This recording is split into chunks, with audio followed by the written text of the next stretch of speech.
pretty and delicate wouldn't last here on the mountain. Not in Jericho's world, anyway.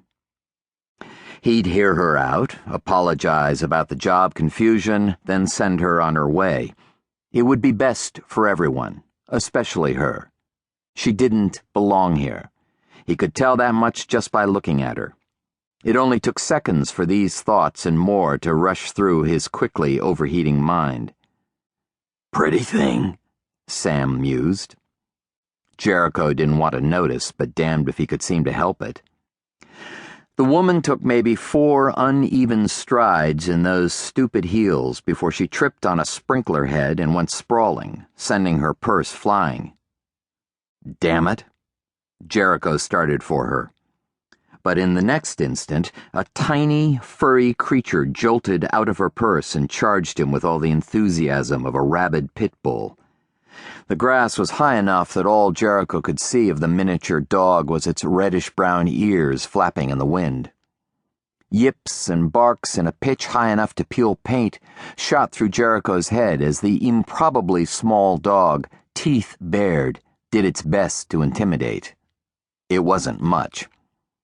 Sam's laughter erupted from beside him, and Jericho muttered, "Oh, for God's sake." Then he gently eased the mutt out of his way with one foot. The dog stayed on him, though, even as Jericho neared the fallen brunette, who was already pushing herself up off the lawn. Her hair fell in a tangle around her face.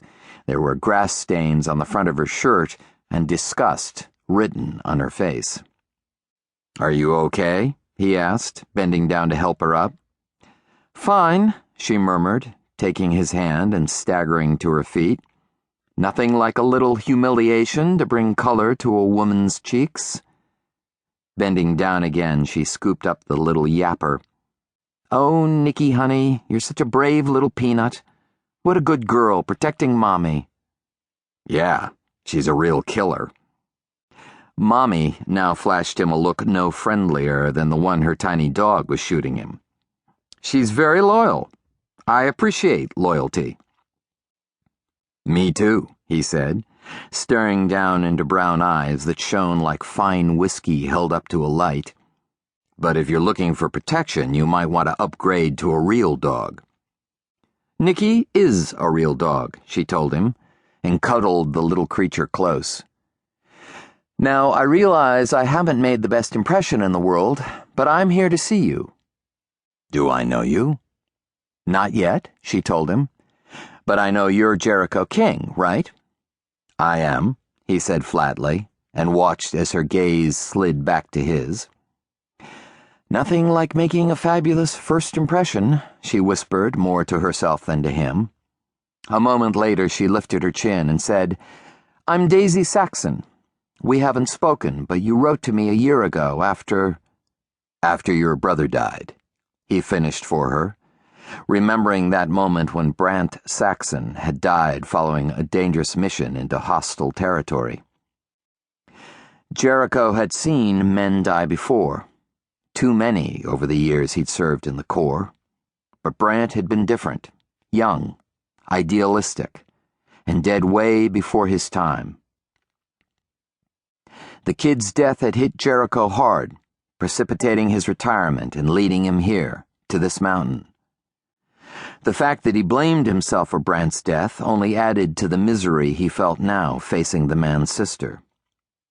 Pain whipped through her eyes like a lightning flash, there and gone again in a moment.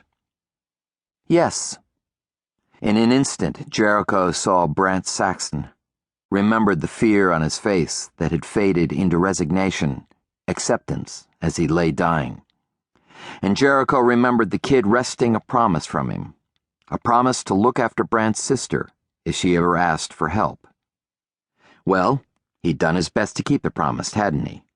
He'd written the more official sorry for your loss letter, then he'd called her later, offered to do whatever he could.